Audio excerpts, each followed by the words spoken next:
Here on The Colour of Country Life, we're catching up with Louise Burge from near Deniliquin. Louise, we're chatting with you about the New South Wales farmers' concern about the amount of water kept by the Murray-Darling Basin Authority and others in Hume Dam. Is that right? Yes, what we've seen is we're in a La Nina year, very, very wet conditions. We've got Dartmouth Dam potentially spilling in the next few days. And we've got Hume Dam, which sits below Dartmouth on the headwaters of the Murray. That is at 97.5% full. But the alarming thing is that the authorities managing Hume Dam are managing the water decisions around a model that was developed during the peak of the Millennium Drought. Now, that model forecasts inflows on a worst-case scenario, but La Nina and the severity of the wet conditions should tell the authorities that that model is not appropriate for managing La Nina conditions.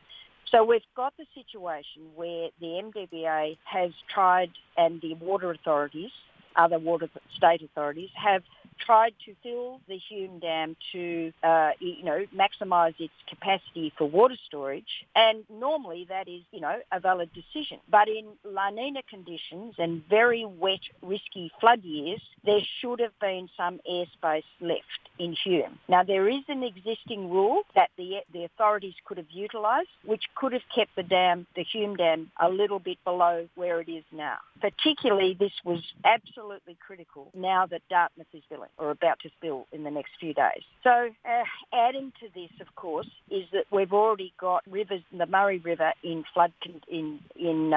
lower level flood conditions, right through downstream of Albury, Yarrawonga, heading towards Echuca, and also then corresponding high levels and out of the riverbank, heading towards Deniliquin. Well, I heard you mention something about Millawa Forest as well. The water's right up near the roads in places. Yes, the Barmer Millawa Forest, which some people may be aware of, the forest is full. Now, in years where certain flows come down, that Barmer Millawa Forest acts as a sponge. So if you think of a dry sponge, it has an ability to absorb some water.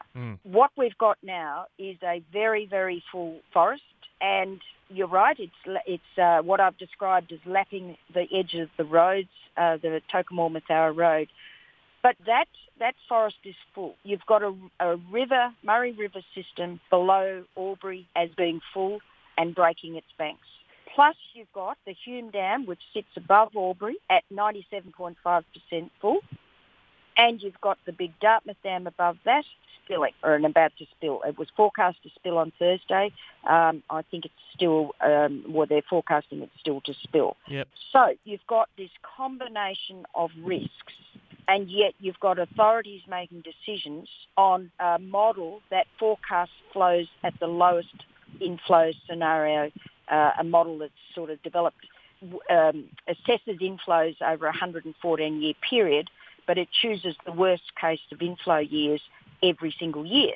So if you're managing a storage, a major dam storage, on a model that is forecasting the lowest inflows, but you've got La Nina conditions, that is a very, very high-risk strategy for major flood disasters. Now, I notice I keep track of this data at the Flow News Desk. Water New South Wales' dashboard had been indicating around 96, 97 total statewide storage, but it jumped 2% the day we're talking on Friday, the 23rd of September, to 101%. So does that indicate that they've not really planned ahead or been a bit too conservative with the amount of water they've held back? Well, I'm the conversation we're having today really... yes, it's important to conserve water, and nobody's disputing that. It's a question of how are they managing Hume Dam, how are the authorities managing Hume Dam in this high-risk flood scenario. Now, the Hume has been held at 97%, roughly 96, 97% for nearly 2 months. But the airspace that could be utilised, in other words, they could lower the dam a little bit without jeopardising irrigation supplies, without jeopardising any storage, for normal water supplies. That could be utilised, but the authorities are choosing not to. Now, that means when they choose not to, they're maximising the storage for water storage going forward for the next few years.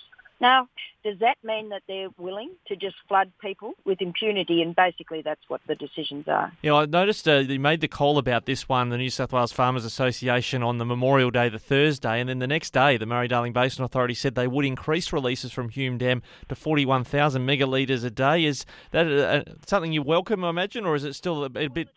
It's up to 46,000 today. Yes. And look, yes, we acknowledge that the releases have to be made now, but they've left it too late. They should have been managing the Hume Dam and utilising existing airspace rules over this period of time, not left it to the last minute. If we get one more big rain event over the mountain catchments, and there's rain forecast next week, one more rain and we will end up with the catastrophic flood. And what would you like to see authorities do immediately to try and avoid that sort of disaster? Well, I think they've basically left it too late. And I think what has to be learnt from this is common sense, and to manage Hume Dam based on a common sense approach, not a model developed during drought. Now, in 2016, the very same scenario, but at much less risk, occurred. Yep, and then, but what happened in that 2016 example? How did things actually play out? They filled Hume to its maximum capacity. There was 100 mil of rain forecast over the catchment, and the MDBA ended up releasing 20% of the Hume in 1 week, causing the entire Central Murray floodplain plan to fail. It was catastrophic. But the situation is even worse in 2022 because in 16, Dartmouth was full. So there was no outflows out of Dartmouth Dam. This year, in 2022, we've got the extreme scenarios on every front. We've got Dartmouth full and about to spill. We've got Hume effectively full. We've got a range of, flood conditions below these river systems, and you've got a forest full. So we've got an absolute disaster waiting to happen. Now, Louise, when you say disaster, I'm sure we're talking about potential risks to human, life, property, and etc. But is there also a food security risk as well? Some good crops in the ground, but could they end up being inundated too? Yes, I wouldn't describe it as food security, but I would certainly describe it as a major risk to cropping and livestock, and indeed humans. I don't think people realise just how big these floods can get and the scale of human impact and danger. Now, we know that the Hume Dam, is a valuable water storage, and nobody is suggesting that it shouldn't be maximised, its storage, to the extent that is reasonable and safe. Decisions to utilise existing airspace could have been taken without impacting irrigation supplies, but they have chosen not to. Now, even utilising the airspace, there still will be probably highly likely there will be a major flood. There's a small flood going to come through, it's already happening now, and it is going to get higher. But going forward, the authorities need to revisit their decision making and work on assessing the inflows to Hume, not on a model developed during drought. All right, Louise, we'll ask the water authorities what they have to say about those concerns, but also the Emergency Services Minister, Steph Cook, in New South Wales, whether we need to be taking some steps to protect people in the short term as well. Thank you for raising those concerns with us today here on Flow. Thank you.